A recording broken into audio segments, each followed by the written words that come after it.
The red round button starts it all. A lens. An all-seeing eye. A flashing light blinks at the display, shows the souls of the innocent, the guilty, and the deceptive. One can see all the little movements, the subtle muscle impressions made by the face that we don't always see. The tiniest hint of discomfort, joy, or perplexion. One is omniscient behind the eye of a lens, always watching, hidden in plain sight. The hilarity and ironic value of these facts is realized when the wider perspective is shown. Once you zoom the camera out, so to speak, for when you do, you will see more than the video camera situated on a tripod. You'll see me. If I were to tell someone what I'm actually doing behind my camera, they'd likely call me a voyeur, some sort of deviant. I would be little more than a fiend to them. But they'd be terribly, terribly wrong. The ignorance of such words is funny, because a single glimpse into what I see would be more than enough to quell the comments. The irony presents itself in that one might expect those who like to spy, pry and peep, to invade privacy and to learn more about people than they know of themselves, to be in prison, or at least they'd be in the darkest depths of society, where they cannot act out these fantasies as brazenly. But again, they'd be so utterly wrong. I get paid for it. Even more bizarrely, people trust me in public settings, so I would implore one to truly assess the situation with me. Here I am, standing at the back of the dining room of a wedding reception, my little blinking light documenting everything that goes on. I've been allowed into this place. Hired, even. It's wondrous how easy infiltration is. Mr. and Mrs. Anderson, the newlyweds, are currently on the dance floor. Drunk and disorderly. The ceremony was rather interesting. I videoed that too, drinking in each and every little expression they made as they said their vows. My zoom captures so much. It's utterly fascinating. Every blemish was in full focus as I slowly zoomed inwards to rest on Mrs. Anderson's face. Outside of the camera, she's a woman in her prime, 25 and earning 5 figures, truly a role model and a striking person. But the camera doesn't lie. And I could see it all. I saw the wincing she made as the vows were recited in front of her. I saw as she slipped the ring on, how her fingers shook.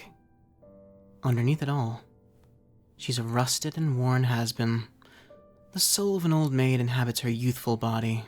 And Mr. Anderson, the personal trainer, I saw that twinkling smile as they were pronounced husband and wife. The one he likely wears when he hits her, too. I know he's a sadist. Takes one to know one. That chiseled brown-haired man is a facade, a caricature of masculinity, threatening to crumble. They show their true colors to me persistently, and I intend to capture it all. They're doing it now, as they celebrate their marriage to the tune of Losing My Religion on the dance floor. My lens is trained on them. The subtle discomfort when he touches her waist, that desire to peel away. He wishes she was more drunk. Maybe then she'd make him excited. I pan away for a few moments, surveying the guests at their tables, analyzing their movements, their gestures making for interesting pieces of this puzzle. Sarah, the sister, sits to my left, arms expressing a story she's recounting. I can zoom towards her made-up face, watching the intricacies of the laugh lines upon her face move. It's focused with her in frame now, and separate from the other hubbub in the room. I watch her lips. She's talking about a childhood story. Her and Mrs. Shirley Anderson had an altercation. Some sort of comedic value involved when the former fell over while arguing as children. The words don't matter, though. Not as much as her face. The twitch as she mentions her sister's name. Small, tiny lip movements when accepting compliments about her sister's husband. She knows quite a lot. Next, the blinking recording device shifts to the table on the right, where Mrs. Anderson's close friends are all situated, settling on one particular. A lean man, mousy-haired, mild-mannered and polite as he shares a joke with his peers. As I zoom, I notice his eyes fitting to the newlyweds on occasion, struggling to engage with his fellow friends, as his focus is drawn elsewhere. Marcus is his name. His words are caught by my ears as I watch his lips with intense interest as he talks once more. Something about the Andersons being drunk, that he'd like to go for another drink soon, that perhaps he might dance soon. It seems the idea of being up on that dance floor makes him happy. His expression seems to soften as he moves his gaze once more aimed at the dance floor, towards the new Mrs. Anderson, and that fleeting hint of apprehension as his eyes move from bride to groom. I know quite a lot now. Of course, they're none the wiser. I'm just here to document their event. At long last, the party is over. I begin to pack my things away, ready to head home, alone in the room, but for one. He comes up to me, the groom, Paul Anderson in his navy suit, red tie and brown shoes. Even without the lens, I can see his grandiosity is but an illusion. "You did just as I asked. Well done for not getting in the way too much." I nod and smile, replying as I continue to put my things away. "No problem. I'm just an observer. That's all, right?" The man returns with a jovial smile and heads out of the room, the tapping of his feet audible as he goes. I wasn't lying. I am simply just an observer. My laptop displays the contents of the video. Ready for editing, displayed in full. I watch intently at the screen, eyes fixated on each and every change in expression, reveling in the documentation I have of each interaction. I play back the scenes like a movie, stitching together my narrative. I have created a fall from grace, the ceremony with the snapshots of the couple. All smiles and the fragility they both bring. Next, the meal. Morsels swallowed down in small mouthfuls. Mrs. Anderson's apprehensiveness to eat in full view. Her husband looking a little too intently as she swallows, just for a second. And of course, the dance. The dance is the best part yet. The trailing of his hands up her body as they dance to the rhythm, her face full of telltale reluctantness and tolerance. That's what she is, really, a woman of tolerance. The music just masks it all in a shroud of celebration, eyes locked as she tries to break away, his arm keeping her firmly in place. Why do I care so much about people I hardly know? Their plight is the most interesting part. The fascination lies in their unspoken language, the words they share with no sounds. I know so much about them through my third eye. And they hired me, so I must finish their story. The last part has yet to be completed. The fall from serenity to boiling point is there, but their ending has been untold. I don't usually break my own rules, but the Andersons have really enthralled me today. And so, as I switch tabs to my camera feed monitor, a small sigh escapes my lips. They're sleeping so soundly, not a single peep.